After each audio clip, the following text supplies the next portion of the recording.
Seja muito bem-vindo e bem-vinda ao canal Vocacionados. Eu sou Marciel Farias e hoje vamos meditar sobre uma verdade que está no coração da missão cristã: compartilhar com o mundo aquilo que Deus tem feito em nossa vida.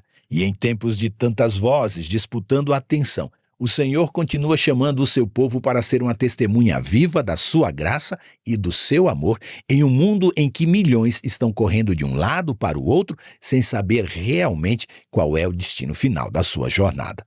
Mas talvez você já tenha se perguntado se possui a capacidade suficiente para falar de Cristo a outras pessoas. Talvez você já imaginou que testemunhar seja uma tarefa reservada apenas para pregadores, evangelistas ou acadêmicos da Bíblia que estudam e aprendem tudo da matéria de missiologia. Mas testemunhar não é para eles apenas, pois a palavra de Deus revela algo muito mais simples e, ao mesmo tempo, muito mais profundo sobre a ação de testemunhar. É preciso que eu e você entendamos que testemunhar é algo muito, mas muito simples. E o testemunho nasce quando um coração que foi alcançado pela graça decide transbordar aquilo que recebeu do Senhor. E hoje nós vamos falar mais um pouco sobre testemunho depois da vinheta.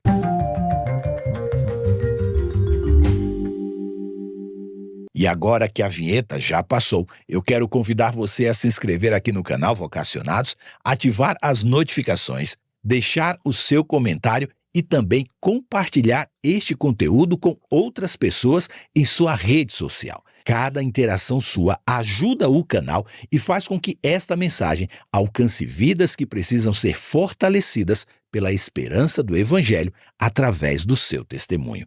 Ao participar com estas simples ações, você se torna um instrumento para que mais pessoas conheçam o amor transformador de Jesus Cristo. Por isso, curta, comente e compartilhe. E se você ainda não está inscrito no canal, se inscreva agora no canal. Mas neste momento eu quero te pedir para parar um pouquinho aquilo que você está fazendo para orar comigo. Pai amado que estás nos céus, muito obrigado, Deus, pela vida, por tua graça, proteção e vida eterna. Queremos ser tuas testemunhas e falar, Pai, ao mundo que o Senhor nos amou primeiro, ainda quando éramos pecadores. E esta tua ação em nos amar primeiro faz toda a diferença.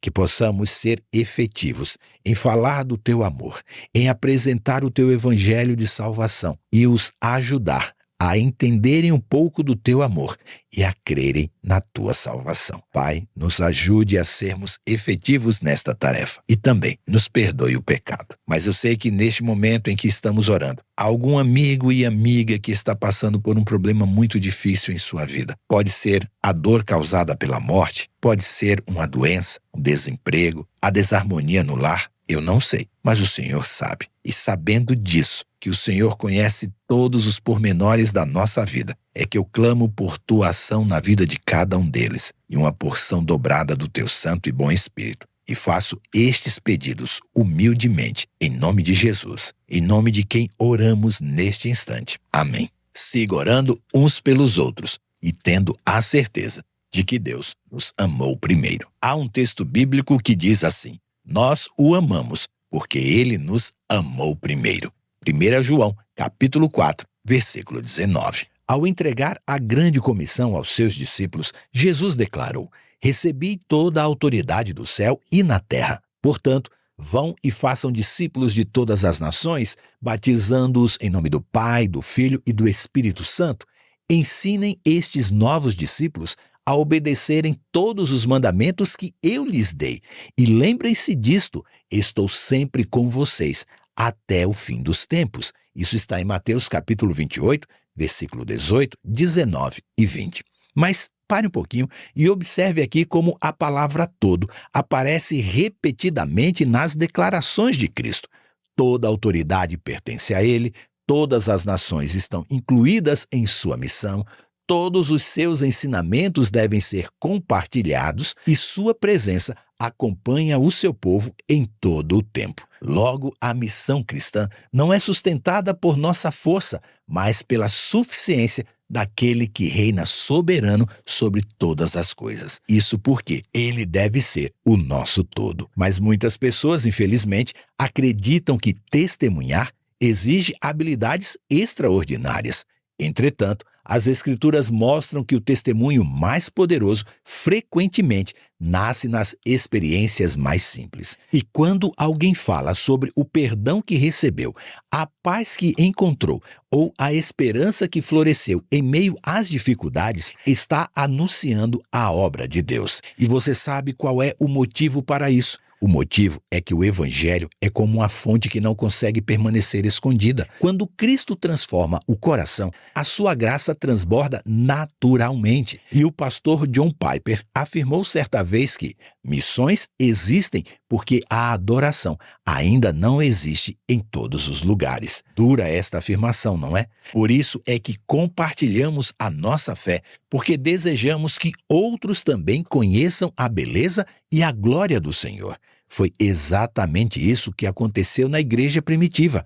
Em Atos capítulo 1, versículo 8, Jesus prometeu o seguinte: mas vocês receberão poder quando o Espírito Santo descer sobre vocês, e serão minhas testemunhas em toda parte, em Jerusalém, em toda a Judéia, em Samaria e até nos lugares mais distantes da terra. E foi o Deus Espírito Santo que transformou aqueles homens simples em instrumentos poderosos nas mãos de Deus. Pedro e João não eram conhecidos por sua formação acadêmica ou a sua eloquência refinada, mas possuíam algo que ninguém poderia negar. Eles haviam estado com Jesus. Por isso, Atos capítulo 4, versículo 13, declara que os líderes ficaram admirados ao perceber a sua coragem e reconheceram que eles tinham convivido com Jesus. Assim, o que a Bíblia está nos ensinando até agora é que o segredo do testemunho eficaz continua sendo o mesmo. O mundo não precisa apenas ouvir discursos sobre Jesus. Ele precisa encontrar pessoas que caminham com Jesus. E quando permanecemos perto do Salvador, nossas palavras ganham autenticidade. Nossas atitudes refletem a sua bondade. E a nossa vida se torna uma carta aberta da graça divina. Charles Spurgeon certa vez escreveu que ninguém pode falar com verdadeiro fervor sobre Cristo sem antes ter experimentado pessoalmente o seu amor. Fecha aspas para ele. Assim, o testemunho não é uma obrigação pesada que foi colocada sobre os ombros do cristão. É a resposta natural de quem já foi alcançado pela misericórdia de Deus. Além disso, a motivação correta para testemunhar não é a culpa nem a pressão religiosa, mas o amor.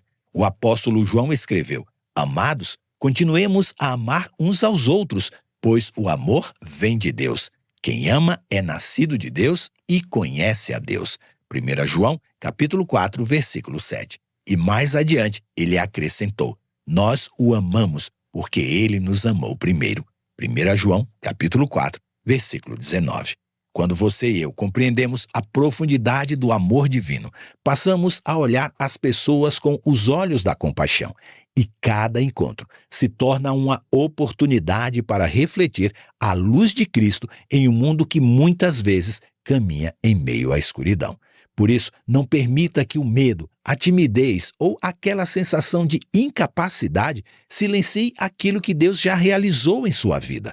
O Senhor não procura grandes comunicadores, Ele procura corações disponíveis. É claro que você pode se tornar um grande comunicador ou comunicadora do Evangelho eterno, mas antes, Deus lhe pede o seu coração. Sem essa entrega, a sua eloquência não transmitirá a esperança que vem do céu. E assim como uma vela simples pode iluminar um ambiente escuro, uma palavra de esperança compartilhada no momento certo pode transformar uma vida para toda a eternidade. E o mesmo Deus Espírito Santo que fortaleceu a igreja primitiva continua capacitando os servos de Deus hoje. E que esta verdade permaneça viva em seu coração, pois você foi chamado para ser testemunha da graça que já recebeu e que Cristo continue enviando os seus discípulos ao mundo e a sua promessa permaneça inabalável, pois ele afirmou: Eu estou sempre com vocês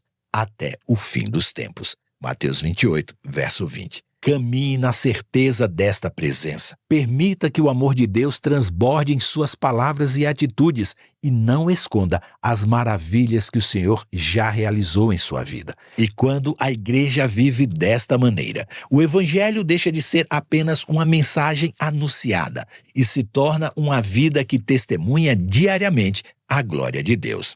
E só lembrando, a igreja de Deus é você e sou eu. Isso é importante você ter em mente. E como eu digo aqui sempre ao final de cada vídeo, você é participante da vocação celestial para ir ao mundo, pregando o evangelho da salvação a toda criatura, testemunhando também, orando uns pelos outros e abençoando todas as famílias da terra. Por isso, leia sua Bíblia, ore sempre, até amanhã e que Deus nos abençoe.